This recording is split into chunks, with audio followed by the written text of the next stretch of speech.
Et salut Ita, on se retrouve aujourd'hui pour une nouvelle vidéo, un tuto d'origami. Oui, parce que quand même, Origa Jérémy, bon, on va faire de l'origami. Donc on va prendre une serviette en papier, l'ouvrir en deux et mettre la partie ouverte vers le bas. C'est très important. Une fois que vous êtes dans cette position, avec la partie ouverte vers le bas, vous allez plier le bord haut sur le bord bas, le long de la médiane du rectangle. Pour les pados en maths, j'évite. Au milieu, il y a l'autre médiane. On va rapprocher le bord supérieur de cette médiane, d'un côté, puis de l'autre. On va plier la bisectrice des angles ainsi formés. Donc, on plie bord à bord, l'extérieur sur le centre. Et là, on va fermer le modèle en deux. Voilà.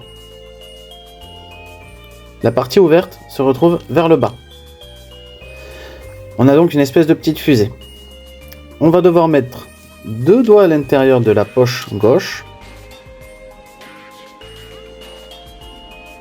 et le pouce derrière pour retourner ce pli. Il faut retourner l'angle.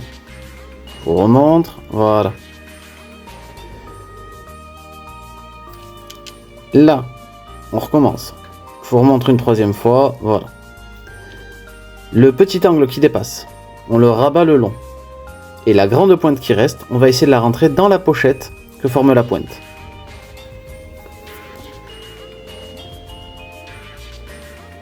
Comme ceci. Et il ne nous restera plus qu'à mettre en forme notre botte.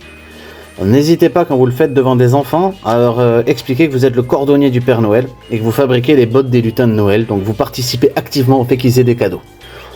Ça vous vaut un respect énorme, croyez-en mon expérience.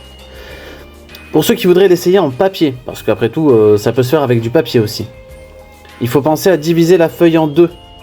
Et comme ça, vous aurez deux bottes. Ça, c'est cool. Et ça vous en fait des petits modèles. Et pour les plus courageux d'entre vous et les plus crafters peut-être, n'hésitez pas à prendre des feuilles encore plus petites, genre 5 cm. Et comme ça, vous pouvez en faire des boucles d'oreilles. Voilà, toute petite, toute mimi. Boucle d'oreille en forme de lutin de Noël, de pote de lutin de Noël, pardon, pour ce réveillon. Bonne journée!